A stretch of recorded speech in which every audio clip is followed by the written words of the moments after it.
ఇప్పటికీ ఆయన చాలా స్పీడ్గా వెళ్తుందన్నమాట కెరియర్లో. But one of the senior most journalist Nagendra Kumar గారిని వేదిక మీద రాస్తుందిగా బైకర్ గురించి మాట్లాడుతుందిగా కోరుకుంటున్నాము.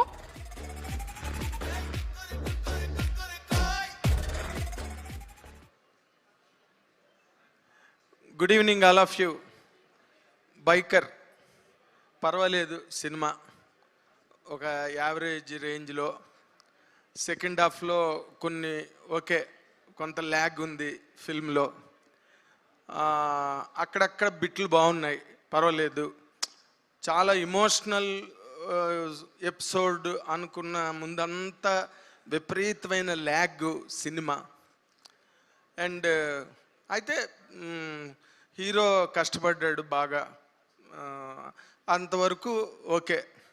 సరే, ఇంక రాజశేఖర్ గారు పెర్ఫార్మెన్స్ గురించి ఏం చెప్పక్కర్లేదు. అంకుశం, ఆహుతి, తలంబ్రాలు ఇలాంటి సినిమాలన్నీ చేశారు కాబట్టి ఆయన కూడా ఓకే. బట్ సినిమా జనరల్గా ఓకే ఇది అనే పిచ్చి రొచ్చు రివ్యూలు రాయడం చాలా సులభం.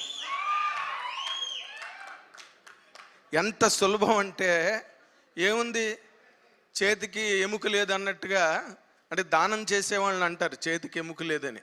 ఇలాంటి అనర్థదాయకం, అంటే సినిమాని డ్యామేజ్ చేసే రాతలు రాయడం అన్నది సినిమా పరిశ్రమకి ఎంత నష్టం అంటే, నారాయణ రెడ్డి గారు రాసిన ఒక 4 లైన్లు మీకు చెప్తాను. ఎన్నిసార్లు తీర్చితే ఒక చిత్రం, ఎన్నిసార్లు చెక్కితే ఒక శిల్పం, కబుర్లు చెప్పకే కాలమా, ఎన్నిసార్లు చస్తే ఒక జీవితం అన్నాడు నారాయణ రెడ్డి గారు. ఇలాంటి కథని తయారు చేయడానికి ఫస్ట్ నేను మొట్టమొదట ఎప్రిషియేట్ చేసేది డైరెక్టర్ అభిలాష్ రెడ్డిని, ఫస్ట్ అండ్ ఫార్మోస్ట్. ఎందుకంటే ఈ కథకి జెనిసిస్ పాయింట్ అతను అభిలాష్ రెడ్డి. ఈ కథను ఒప్పించడానికి, కథను ఈ విధంగా తయారు చేయడానికి అతను ఎన్ని థాట్స్ను దాటి, ఎంత కన్సెప్షన్ని దాటి ఇలాంటి కథ వరకు రాగలిగాడు. ఎందుకంటే ఇది first of it's kind film in Indian cinema అని అంటున్నారు ఇప్పుడు ఈ రోజున. అది మోటోక్రాస్ కైండ్ ఆఫ్ ఫిల్మ్లో. అండ్ సరే, మా ఇందాక నేను చెప్పినట్టుగా పిచ్చిరొచ్చు రాతలు ఉన్నాయి కదా, దంగల్లాగుంది, ఆ ఇన్స్పిరేషన్ ఉంది, ఇమిటేషన్ ఉంది. ఇమిటేషన్కి ఇన్స్పిరేషన్కి తేడా తెలియని వాళ్ళు కూడా సినిమా రివ్యూలు రాసే ఒక దౌర్భాగ్యం సినిమా ఇండస్ట్రీకి పట్టినందుకు ఒక సీనియర్ జర్నలిస్ట్గా బాధపడుతూ, at the very same time నేను అభిలాష్ రెడ్డిని ఎంత మెచ్చుకుంటానో, ఎంత బాగా ట్రీట్ చేశారు మీరు స్క్రిప్ట్ని, ప్రతి యాంగిల్ని. అంటే ఇప్పుడు ఫాదర్ అండ్ సన్ ఇమోషన్స్ మనకి సినిమాకి, తెలుగు సినిమాకే కాదు వరల్డ్ సినిమాకే కొత్త కాదు ఫాదర్ అండ్ సన్ ఇమోషన్ అన్నది. బట్ దాన్ని ఒక స్పోర్ట్స్ డ్రామాకి కనెక్ట్ చేయడం అన్నది ఎక్కడా కూడా మీరు ఏమాత్రం ఇన్హిబిషన్ ఫీల్ అవ్వకుండా మీరు చెప్దాం అనుకున్నది చెప్పారు చూసారు ఆ సినిమాలో. For that hats off as a జర్నలిస్ట్గా నేను చెప్తున్నా. ఇది హ్యాట్స్ ఆఫ్ చెప్పాల్సిన స్క్రిప్ట్ ఇది. ఇది జనరల్గా ఏదో పిచ్చి పిచ్చి కామెడీలు, పిచ్చి పిచ్చి జోకులు, అంటే నలుగురు కూర్చొని వినలేని పంచులు, ఇలాంటి సినిమాలు, ఇలాంటి వాతావరణం నడుస్తున్న ఈ టైంలో ఇటువంటి, అంటే టుమారో ఆఫ్టర్ 10 or 15 years ఈ ఫిల్ము ఒక టెక్స్ట్ బుక్గా చాలామందికి ఉపయోగపడుతుందని నేను నమ్ముతున్నా. ఎందుకంటే దాని తాలూకా ఇందాక మా యాంకర్ గారు చెప్పారు, ఆవిడ లీనియర్ నాన్ లీనియర్ గురించి కూడా డిస్కస్ చేశారు ఇందాకలా. అలాంటి ఆ ఫ్లాష్ బ్యాక్ నాన్ లీనియర్లో కథను తీసుకెళ్ళడానికి మీకు మీ అదృష్టానికి 2 బాగా హెల్ప్ అయ్యాయి అభిలాష్ రెడ్డి గారు. ఒకటి, మన శర్వానంద్ నిజంగా నిన్ను నువ్వు ఎంత చెక్కుకున్నావంటే నిజంగా చాలా కష్టం.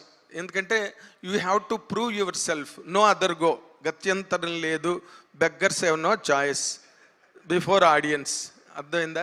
కాబట్టి ఆ కష్టానికి తగ్గ ప్రతిఫలం, సహేతుకమైన ప్రతిఫలం, రీజనబుల్ ఫ్రూట్, అదేదైతే ఉందో అది మీరు ఇవాళ అందుకోగలిగారు. అండ్ ఎక్కడో మీ వీడియోల్లో నేను చూశాను, సమ్వేర్ ఇట్ సౌండెడ్ మీ సినిమాని, మీ పాత సినిమాని మీరు ఏదో కొంత, నేను 100% పెట్టలేదు ఆ సినిమాలో, ఏదో ఎక్కడో విన్నాను నేను. ఎప్పుడు never ever belittle your previous films. ఎందుకంటే మీరు అన్ని సినిమాలు బాగా చేశారు, బట్ కొన్ని సినిమాలే జనాలు రిసీవ్ చేసుకుంటారు. అది డైరెక్టర్ అదృష్టమా, టీం అదృష్టమా, నిర్మాతల అదృష్టమా, అది ఎవరు చెప్పలేకపోయారు ఈ రోజు వరకు కూడా. మేరా నామ్ జోకర్ లాంటి సినిమా చేసిన రాజ్ కపూర్ గారు కూడా ఒక రోజున రోడ్ల మీదకి వచ్చి మెడ్రాస్ దోస్త్ తినడానికి డబ్బులు లేక అరువు తిన్న రోజులు ఈ సినిమా ఇండస్ట్రీ చూసింది.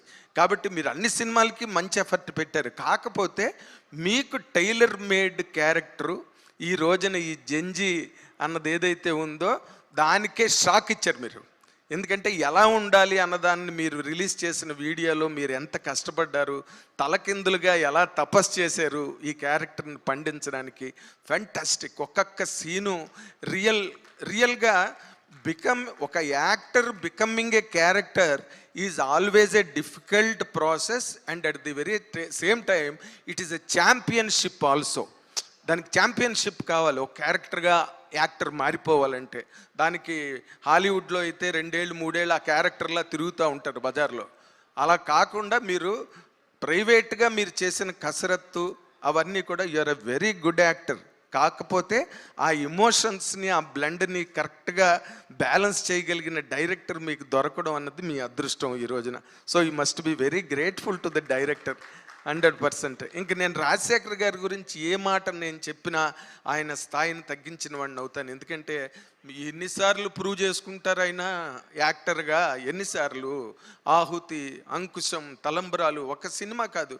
ఆయన he's remembered more a performer than a hero. అది చాలా గొప్ప కితాబు. మంచి గొప్ప పెర్ఫార్మర్ అనిపించుకోవడం అన్నది చాలా కష్టమైన విషయం. దాన్ని మీరు ప్రతి సినిమాలోని సాధించారు.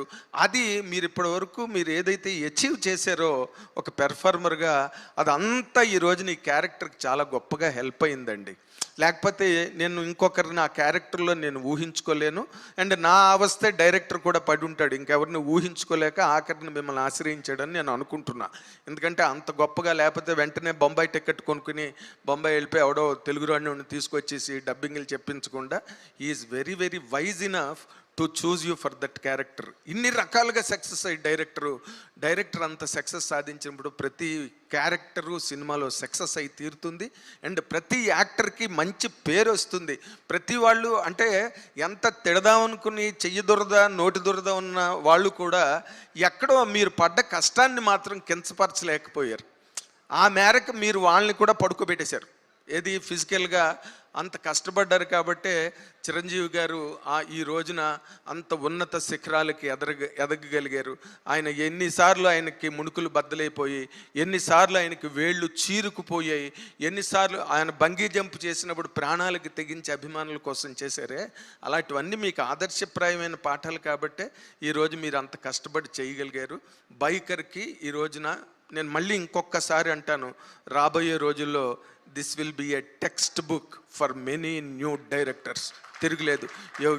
You have given delivered a masterpiece. And Malavika Nair, to against her image you looked very glamorous and with all oomph and fantastic. ఆ సాంగ్లో చాలా బాగా కనిపించారు. అవసరం కూడా కమర్షియల్ థియేటర్కి అది చాలా అవసరం. You have done. Abhilash Reddy అది కూడా మిస్ అవ్వకుండా దాన్ని కూడా కంప్లీట్ చేశాడు. ఆ యాంగిల్ని కూడా కంప్లీట్ 360 degrees ఫిల్మ్ ఇది. కాబట్టి today people are receiving in such a way. All the very best. ఇలాంటి సినిమాలు శర్వానంద్ ఇంకా చెయ్యాలి. అండ్ మోర్ ఇక మీదటి కూడా చాలా ఛాలెంజింగ్ క్యారెక్టర్లను తీసుకుని చెయ్యండి. ఏది చేసినా don't take the projects easily. ఎందుకంటే మీకు ఆ పొటెన్షియల్ ఉంది, ఆ క్యారెక్టర్ రీచ్కి వెళ్ళగలిగే పొటెన్షియల్ ఉంది. కాబట్టి I wish you all the very best. God bless you with many more landmarks and greatest achievements in coming all the years. Thank you very much.